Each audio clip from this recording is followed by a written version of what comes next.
Action 2 News at 5 starts now. It is my pleasure to introduce Matt LaFleur as the 15th head coach of the Green Bay Packers in our 100th season. Matt. Packers leadership say they're ready to win again, and they will do it under a new head coach, Matt LaFleur. Good evening. Thanks for joining us tonight. The team officially introducing LaFleur just 2 hours ago at Lambeau Field. Well, the Packers conducted 9 interviews before meeting with LaFleur, and with number 10, they knew they had their man. Sports director Chris Roth, one of the many who heard from LaFleur at Lambeau Field this afternoon. He joins us now in the studio with much more. Chris. All right, Cammie and Bill, Matt LaFleur already working on assembling his coaching staff. Said that was his first order of business after his introductory news conference today, which officially installed him, as you heard, the 15th head coach in Packers history. The 39-year-old had his wife, his sons, his parents, his in-laws, and his agent in attendance today as he took the reins. LaFleur was the last of 10 candidates to interview with Mark Murphy, Brian Gutekunst, and Russ Ball, and all 3 of those men walked out of that interview in agreement Sunday afternoon, but they didn't make the final decision until Monday morning and then notified LaFleur Monday afternoon. I said, Matt, I'm really excited. I want to offer you the position as our head coach. And it went kind of quiet, and I thought, oh, geez, did the connection break? And the first thing Matt said was, I'm speechless. So I knew then that this was a genuine excitement. When I tell you I was speechless, I was speechless because there's just so much tradition here, and I can't think of a greater place to be a head coach in this league, and really in all of sports. This is a dream come true for me. All right, back to the coaching staff. Despite reports that several coaches could be staying in Green Bay, including defensive coordinator Mike Pettine, LaFleur said today he hasn't made any decisions and that he had yet to even talk with Pettine, but that he would very soon take care of that. Action 2 News at 6 starts now. We are going to be process-driven, and we are going to be process-driven in the pursuit of bringing a Lombardi trophy back here to Green Bay. After 2 losing seasons, Coach Matt LaFleur is hoping to turn things around here in Titletown. Good evening. Thanks for joining us today. We first carried the news conference live this afternoon, and today we're looking at what Coach LaFleur and Aaron Rodgers' relationship could look like. Well, LaFleur accepted the Packers' offer to become the 15th head coach of the Green Bay Packers. The past couple of hours, LaFleur talked about his plans for the team for the very first time. Let's get right to sports director Chris Roth with how the new coach and the star quarterback could work together. Chris. All right, Cammie and Bill, Aaron Rodgers and Matt LaFleur have already had one conversation, and there will be many, many more. One of the tasks for the new head coach is to help Rodgers return to his normal form and the form that the team shelled out huge money for. When Mark Murphy, Brian Gutekunst, and Russ Ball decided LaFleur was their man, Goody had Rodgers call the coach before an offer was made. Now that the deal is signed, LaFleur can really begin the process of building the relationship that is most important to making this whole thing work. And the process begins by tuning out the noise from last season about Rodgers falling out with Mike McCarthy and how the quarterback might be difficult to coach after spending 13 seasons in the same system. The one thing I'll lean on is going back to Atlanta and coming in when you're dealing with a guy and Matt Ryan who had 8 years in the league. Again, it comes down to developing that relationship, that trust, especially with the quarterback. So honestly, I'm not going to have any preconceived notions moving forward. I just want to try to develop the best relationship with Aaron because he is a key piece to the puzzle and a key reason why we're going to get to where we want to go. Well, LaFleur's first order of business, though, assembling a coaching staff. He hasn't made any decisions, he says, on holdover coaches. That includes defensive coordinator Mike Pettine. This is a very exciting day for the Packers. Packers president and CEO Mark Murphy introduces Matt LaFleur as the new head coach of the Green Bay Packers today. Good evening. Thanks for joining us. The new head coach spoke publicly for the first time today, expressing his gratitude for the position he's in. So what else did Coach LaFleur have to say? Our sports director Chris Roth here to tell us. Chris. All right, Cammie and Bill, Matt LaFleur was the 10th and final candidate to interview for the Packers head coaching job. And when the first 9 failed to jump out to Packers president Mark Murphy, GM Brian Gutekunst, and VP Russ Ball, LaFleur unknowingly had an opening. He stormed through that opening. He's now the 15th head coach in Packers history. All right, let's see. Talk about confidence right now. I would think after Monday night, your confidence in the passing game may have been shaken a little bit. We know about the drop. So this play here, and there you are right there on this route, had to make you feel really, really good. Yeah, it was just a sigh of relief. Big sigh of relief. Okay, so let's go back because we were talking about this route and where this is really supposed to go on this play and how things actually turned out differently. Why don't you go ahead and show us here? So right here, I'm supposed to kind of keep vertical and want to take it high. Okay. But I get kind of iffy when a backer gets that close to me getting hands on, just pushing me out of the way. So I kind of cut it short. So right now your lean is a little early. A little early. Okay, so and then Aaron's throwing it. He's trying to throw here, right? Mm-hmm. And then, but it goes a little bit more to the inside. You make the adjustment. At what time do you track the ball? Because you're going to see it here on the over the top. If we stop it right here, you're looking over that shoulder, and then you flip it really quick to pick up the ball. It was probably like a yard or two outside the end zone. I seen the way the ball was coming.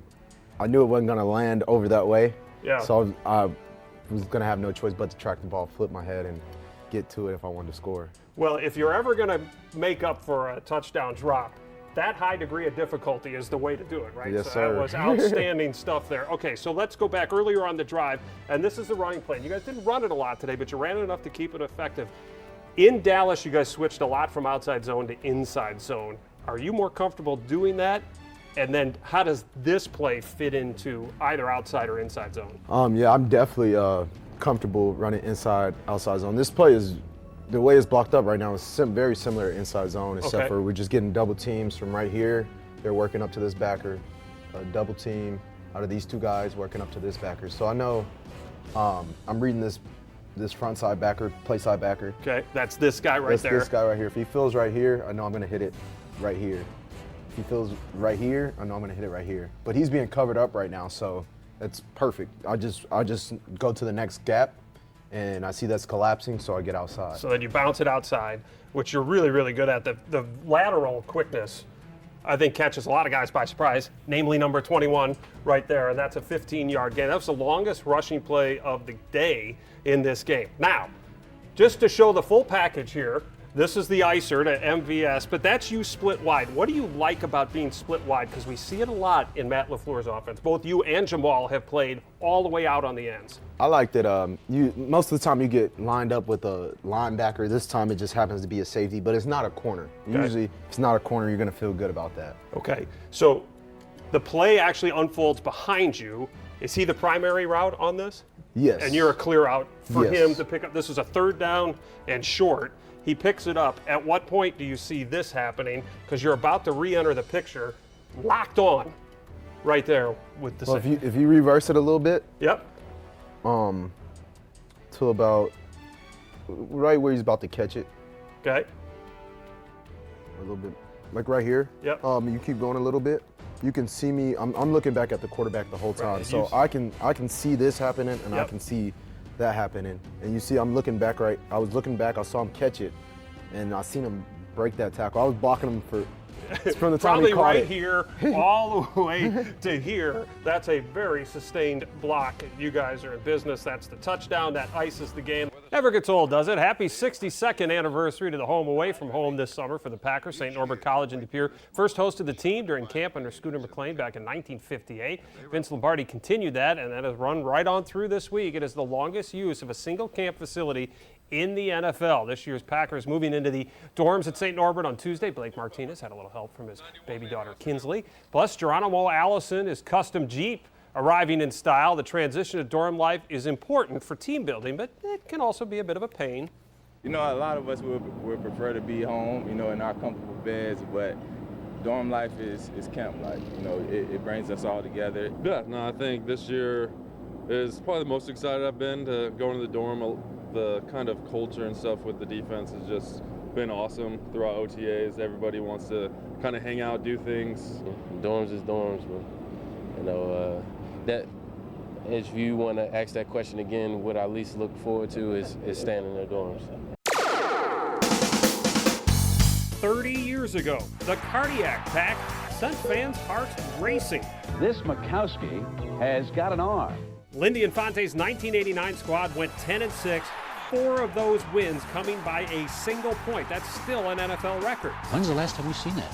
One of those victories, the instant replay game at Lambeau against the Bears. Mikowski with the snap, on the run. He's going to have to throw in the end zone. A touchdown! Sterling Sharp Well, the game will hinge on this call. After further review, we have a reversal. Touchdown. All right. For years, the Bears marked that loss with an asterisk. The Packers' best season in years came up one win short of a playoff berth. Game one, play one. So is that kind of like saying kidding, not kidding, or sorry, not sorry? The truth is, we won't know until the games count. Matt LaFleur is calling plays, and Aaron Rodgers is faced with having to run a play he doesn't like. Until then, it's all about talking a good game. Too much is made of that. I know it is. Because there's audibles in every play. Well, I've been trying to defend people and just say, I think it's great that you guys are actually publicly having the conversation. I think that's a positive. That LaFleur is willing to talk about it, you are, and that means it's going in the right direction. I know a lot of people thought it was a negative, and I just didn't see it that way. There's nothing negative about having a lot of experience and being able to do things that other quarterbacks just can't do at the line of scrimmage. Right. Or haven't done. And that comment echoes what Rodgers told Michael Silver of NFL Network during the June minicamp. Quote, I don't think you want to ask me to turn off 11 years of recognizing defenses. We have a number of check with me's and line of scrimmage stuff. It's just the other stuff that really not many people in this league can do. That's not like a humble brag or anything, that's just a fact. There aren't many people that can do at the line of scrimmage what I've done over the years. Rodgers goes on to mention Tom Brady, Peyton Manning, Drew Brees, Pat Mahomes, Ben Roethlisberger as guys who have done it. And goes on to say, quote, there are a few of us who've just done it. It's kind of second nature, and that's just the icing on the cake for what I can do in this offense, end quote. But, as you probably have heard by now, that's not typically how Matt LaFleur's offense is run. Essentially, each play call has what the coach calls hands, an option for a different play the quarterback can call if he doesn't think the original call will work against what he sees from the defense. But it doesn't allow the quarterback to freewheel through the playbook to run what he likes, which is basically the freedom Rodgers has enjoyed in the past. It is also much more predicated on the quarterback remaining in the pocket while the routes develop and unfold.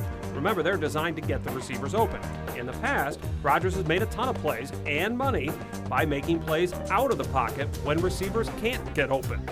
He's played the game a certain style for his whole career, and he's done it at a pretty high level. So I think, just some of the things that he's been able to really enhance within our offense has been a lot of fun to watch. We never want to take that playmaker away from him. Matt's really open, so it helps with a guy like Aaron, who obviously has been in doing things a certain way for a really long time. So it helps with us be able to carry over some things the way we did before. I think right now, just watching those two guys get on the same page is so critical because we want to be sure that Matt and Aaron, more than anybody, they're thinking the exact same way.